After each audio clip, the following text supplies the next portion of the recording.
Today we're going to put in 2 new pink muhly grasses in Millie's memorial garden, Propagating Gardenia, and plant another azalea.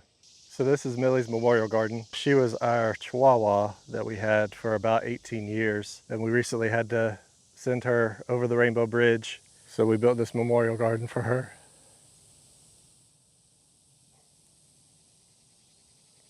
Obviously you can tell I'm not over it yet, but we built this memorial garden for Millie. Here you can see we have a forest pansy redbud that some caterpillars got a hold of, which is fine. Invite pollinators into the garden, that's what happens. But anyway, we've got some pink muhly grasses. We're gonna put two more in. We've got some white flame salvia, I believe is what it's called. We've got a few different types of coreopsis or tick seed. I don't remember exactly what variety, but some are lighter yellow and some are darker yellow. And I'm really liking how this is looking. We've got a hedge of gardenias that are surrounding the bird bath, little lights that light up at night. There's a few agapanthus in here that haven't been doing super well. I'm not sure why, but we may replace those at some point. And then her bird bath down here says, "My heart is in the garden." So let's, I guess, get to planting these muhly grasses. So this used to be grass that we smothered, and these wood chips are kind of breaking down a little bit. The grass that was underneath is all dead and now feeding the soil, but these shouldn't be too hard to get in because this soil is not super compact and they're not very large containers.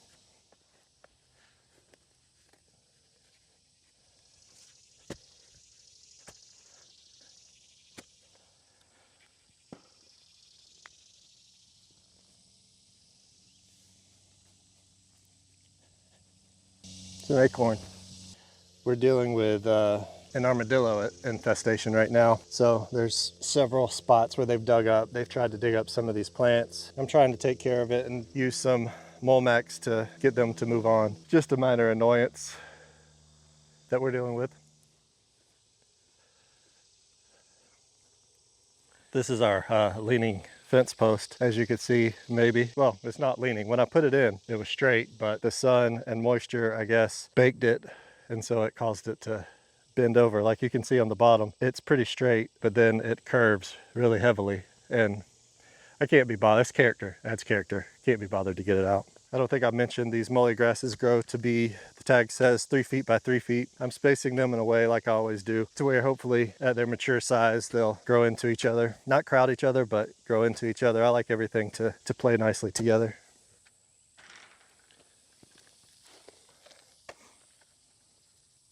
I don't think I mentioned though that these muhly grasses are native to our area. Several of the plants in here are native to our area, some of them are not. We like to have a nice mix, native, non-natives, non-invasives that can support our wildlife, our ecosystem, but also look nice.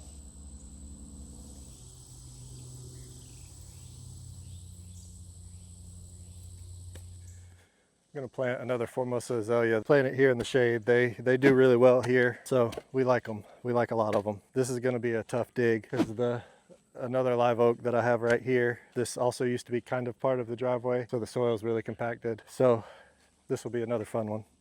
The joys of digging underneath a live oak. I love them. They're beautiful trees, but man, digging under them was tough.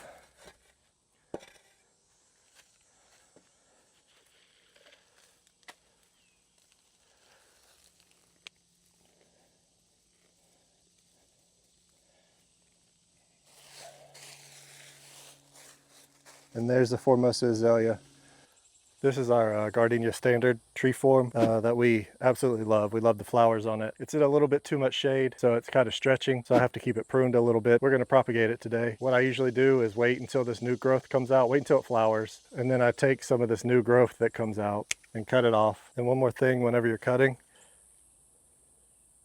I need to step back and look at this, but you wanna make sure you get down right above the next node right here. So where the leaves come out, your new buds or new stems will come out above that. So I usually just cut, so like if I was cutting this one off, I usually cut right above that, and so new will come out right here. I'll show you the rest in a little bit, but for now I'm gonna cut off a few of these.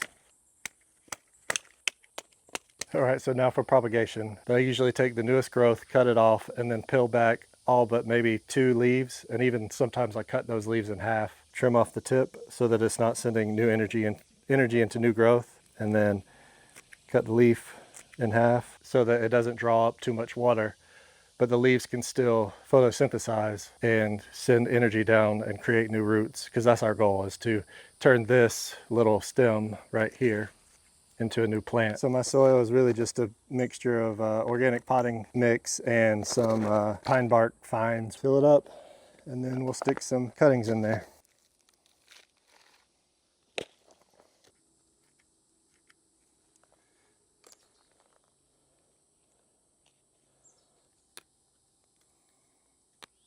A lot of people like to use rooting hormone, but I've done it both ways and had success both ways. So if you want to spend the money, do it. If not, this works just as well. I mean, it might not be quite as high a success rate, but it still works.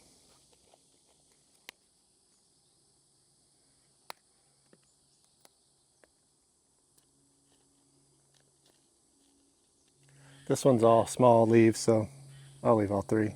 See what happens. It's all an experiment, really. You either get free plants or you don't.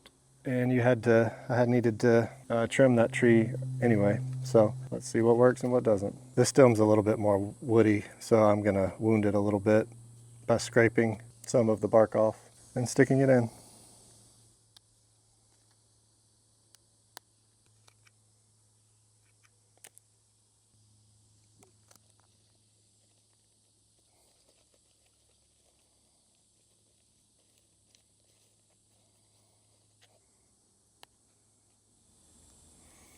And there's multiple different ways to do this. You can air layer, which is basically take the stem, wrap some soil around, take one of the branches, wrap some soil around that, and it'll grow roots. You can basically air layer in place, where you take a pot, stick a limb down in there, scrape it up a little bit, stick a limb down in, and it'll eventually grow roots before you even cut it off the plant.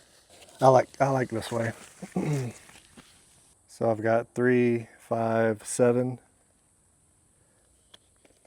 of them, and hopefully a couple of them take, because I like this plant a lot. That's propagating. Most plants work this way. Not all, but most.